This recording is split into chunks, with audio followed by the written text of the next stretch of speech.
السلام عليكم ورحمة الله وبركاته. أهلا وسهلا متابعيني الكرام، متابعي قناة أبراج اليوم للتوقعات اليومية. اليوم هنشوف توقعات الميزان بتاريخ 10/1/2026، وهنشوف طاقتك غدا وتوقعاتك على جميع الأصعدة، على الصعيد العام والعملي والمالي والعاطفي والصحي والدراسي. ما تنسوش حبايبي اعملوا لايك للفيديو والاشتراك بالقناة وتفعيل زر الجرس تشجيعا منكم ليصلك كل ما هو جديد أصحاب برج الميزان.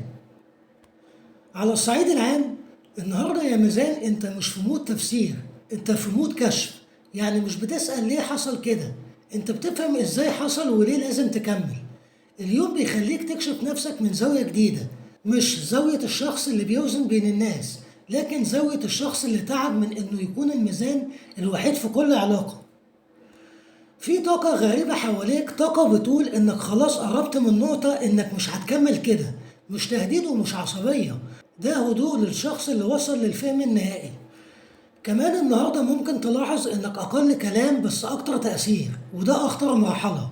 اليوم ده مش بيضغطك، هو بيسيبك تواجه نفسك من غير ضوضاء، تحس إنك فاهم الناس قوي، لكن المفاجأة إنك فاهم نفسك أكتر. وده اللي بيخليك تغير أسلوبك مع ناس كانوا واخدين وجودك كأمر مسلم بيه. انت يا ميزان النهاردة عندك حاجة اسمها هيبة القرار، حتى لو ما أعلنتش، حتى لو ما شرحتش. اختياراتك باينة في عينك وفي نبرة صوتك وفي إنك بطلت تبرر. وفي موقف بسيط هيعدي عليك النهاردة، موقف شكله عادي بس جواه اختبار، يا تكمل بنفس الطريقة يا تغير قواعد اللعبة من غير صوت. ولو اخترت التغيير هتحس براحة غريبة كأنك رجعت لنفسك بعد غياب.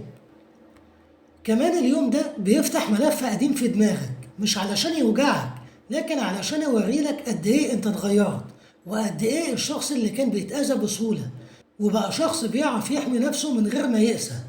الميزان النهارده مش محتاج يثبت حاجة لحد، مش محتاج يشرح نواياه ولا يبرر مسافته. النهارده انت بتتحرك بإحساس وبتقول أنا عارف أنا بعمل إيه، وده إحساس مريح جدا ومخيف للي حوالين منك. رسالة اليوم بتقولك يا ميزان مش كل اللي سكت عنهم كانوا صح، ومش كل اللي بعدت عنهم كانوا خسارة. النهاردة بداية طريقة جديدة في التعامل مع الدنيا، طريقة أهدى بس أذكى وأقوى بكتير. أما على الصعيد العملي، النهاردة الشغل عندك مش ماشي بمنطق، اعمل اللي عليك وخلاص. انت في مرحلة بتراجع فيها قيمتك مش مجهودك. يعني السؤال مش اشتغلت قد ايه، السؤال الحقيقي هل اللي بقدمه ده واخد حقه، وهل انا في المكان الصح فعلا. اليوم ده بيكشف لك تفاصيل صغيرة في بيئة العمل، كلام بيتقال بين السطور، وتصرفات ناس كانت باينة عادية قبل كده، بس النهاردة عقلك رابط النقاط ببعضها وحاسس إنك شايف الصورة كاملة لأول مرة من غير تشويش. كمان انت يا ميزان عمليا النهاردة عندك قدرة غريبة على القراءة الصح، بتعرف مين بيحاول يستغلك ومين محتاجك فعلا، ومين وجوده بالنسبة لك أساسي حتى لو ما قالش. وده بيخليك تبدأ تغير طريقة تعاملك خطوة خطوة من غير صدام. لو بتشتغل في مكان فيه ضغط، النهاردة انت أهدى من العاصفة نفسها، مش لأنك مستسلم، لكن لأنك فاهم إن الهدوء ده قوة، وأي حركة محسوبة منك النهاردة هتفرق قدام قوي بعدين. وفي فرصة تفكير في تغيير، مش شرط يكون استقالة، ممكن تغير دور أو طريقة تعامل، أو حتى حدود جديدة تحطها لنفسك. انت النهاردة بتتعلم تقول لأ من غير ما تنطقها. كمان لو عندك مشروع أو شغل خاص، اليوم ده ممتاز لإعادة ترتيب الأولويات، مش تبدأ من جديد، لكن تسمح اللي مش جايب نتيجة وتقوي اللي كان دايما ناجح بس مهمل. والتفكير ده هيفرق جدا في الفترة اللي جاية. كمان خد بالك يا ميزان، في شخص في الشغل شايفك بعين مختلفة، يا إما شايفك تهديد يا إما شايفك قيمة حقيقية، والفرق بين الاتنين إنك قريب، هتحس بده في طريقة تعاملك معاه من غير ما تتكلم. نصيحة الصعيد العملي بتقولك يا ميزان انت اشتغلت كتير قبل كده علشان تراضي الكل، النهاردة اشتغل علشان تراضي نفسك، لأن اللي جاي محتاج ميزان ثابت، مش ميزان بيتمرجح على مزاج غيره. أما على الصعيد المالي، الفلوس عندك النهاردة يا ميزان مش أزمة نقص، هي أزمة إدارة إحساس أكتر منها إدارة أرقام. يعني ممكن يكون داخلك قلق مالي مش سببه الواقع، لكن سببه ضغط نفسي قديم خلاك دايما حاسس إنك لازم تأمن نفسك زيادة عن اللزوم. اليوم ده بيفتح عينك على عادة مالية انت ما خدتش بالك منها قبل كده، يا اما اسراف عاطفي، يا اما تأجيل قرارات مهمة، يا اما اعتماد على ان بكرة تتحل. لكن النهاردة الاحساس مختلف، في وعي بيقربك من السيطرة بدل القلق. الميزان ماليا النهاردة محتاج يمسك الدفة بإيده، مش يستنى حد يوجهه ولا نصيحة مش مجربة ولا وعود غير واضحة. انت عندك حدث قوي يخليك تشوف ايه اللي يستاهل تصرف عليه، وايه اللي يسحب منك طاقة وفلوس من غير مقابل. كمان في خبر او فكرة مالية بتمر عليك، يمكن ما تبقاش ضخمة بس هي بذرة، ولو ركزت فيها كويس هتلاقي ان ليها امتداد مستقبلي، خصوصا لو مرتبط بشغل جانبي او مهارة عندك ومش مستغلها صح. ولو عليك التزامات النهاردة مناسب انك ترتبها مش تهرب منها، حتى لو الحل مش كامل. مجرد التنظيم هيخف الحمل اللي على صدرك، وهتحس انك مستعيد جزء من السيطرة اللي كانت ضايعة منك. الفلوس كمان مرتبطة بعلاقتك بالناس، وفي شخص ممكن يعرض مساعدة أو شراكة أو حتى نصيحة. اسمع منه بس ما تسلمش القرار، انت دلوقتي في مرحلة لازم تكون الكلمة الأخيرة ليك. نصيحة الصعيد المالي بتقولك يا ميزان ما تحاولش توزن الدنيا كلها، اوزن نفسك الأول.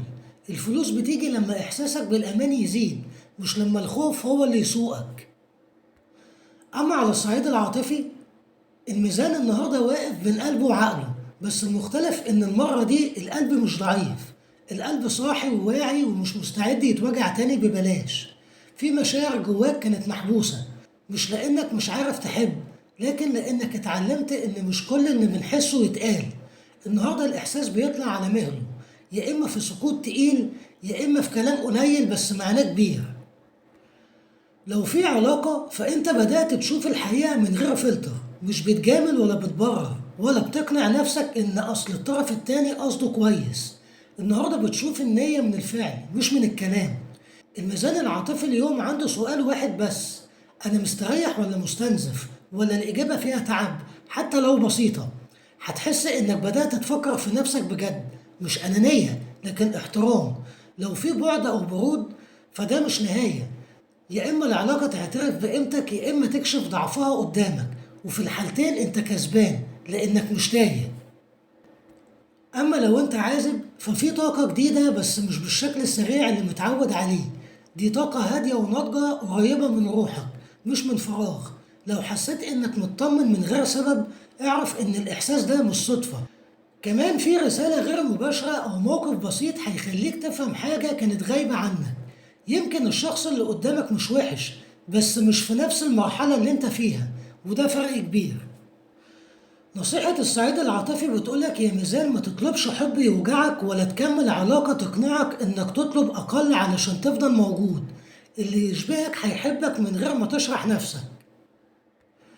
أما على الصعيد الصحي، صحتك يا ميزان النهاردة مش بتصرخ، هي بتهمس.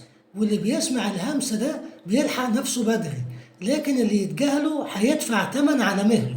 انت مش تعبان بمعنى التعب، بس في إرهاق متراكم، إرهاق نفس قبل ما يكون جسد.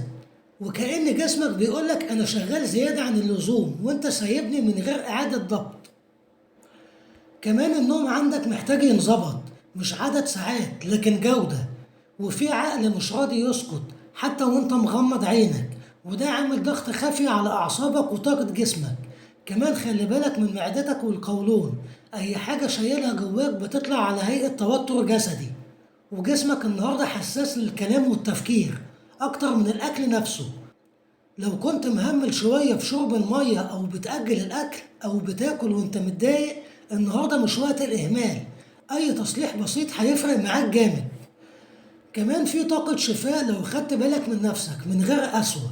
مشي هادي ونفس عميق أو حتى قاعدة لوحدك من غير موبايل هتعمل فرق ملحوظ. رسالة الصعيد الصحي بتقولك يا ميزان جسمك مش عدوك، ده مراية للي ساكته جواك. لو طبطبت عليه هيردلك الجميل أضعاف. أما على الصعيد الدراسي، عقلك يا ميزان النهاردة شغال بس مش ماشي على خط مستقيم. تفكيرك قافز من فكرة لفكرة، وده مخليك تحس بالتشتت وانت في الحقيقة بتربط حاجات غيرك مش شايفها. لو عندك مذاكرة أو دراسة ما تضغطش نفسك بنظام تقيل، الميزان النهاردة بينجح بالطريقة الذكية مش التقليدية. قسم الحاجات الكبيرة لأجزاء صغيرة وهتتفاجئ إنك خلصت أسرع. وفي معلومة هتسمعها أو تقراها بالصدفة بس هتفرق معاك جديد. وفي امتحان أو مشروع قدامك مخلي ودنك وعينك مفتوحين حتى لو مش ناوي تذاكر. لو انت طالب وفي مادة مقلقاك، المشكلة مش في صعوبتها، المشكلة انك واخدها بعقلية خوف، وأول ما تغير نظرتك هتلاقيها بتيجي معاك واحدة واحدة. كمان اللي بيشتغل على كورس أو تعليم ذاتي النهاردة مناسب ترجع حاجة قديمة كنت سايبها، وهتكتشف إنك فاهمها أكتر من الأول بكتير. كمان ابعد عن المقارنة، أنت مش متأخر ولا أقل من حد، أنت بس ماشي بإيقاعك، وإيقاعك لما بيتظبط بيطلع نتائج تقيلة. رسالة الصعيد الدراسي بتقولك يا ميزان مش كل يوم دراسة يبقى فيه إنجاز واضح، بس كل تركيز هادي بيتحوش وهيبان فجأة. ودي كانت توقعاتك يا ميزان النهاردة، انتظروني في فيديو آخر وتوقعات جديدة، والسلام عليكم ورحمة الله وبركاته.